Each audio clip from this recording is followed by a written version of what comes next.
Ассалаумағалейкум ағайындар. Мына жер міне Жетаралдың жастардың футбол ойнайтын жері. Міне қаусап тұр, сынып жатыр барлық жері.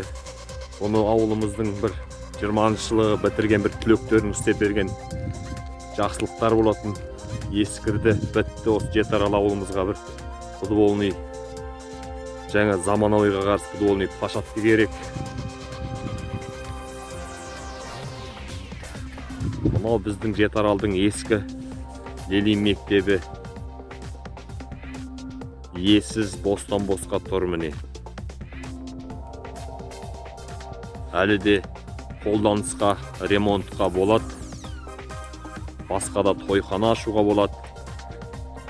Цехтар, спортзал ашуға болады. Біздің Жетаралдың жастарының футбол ойнайтын жері.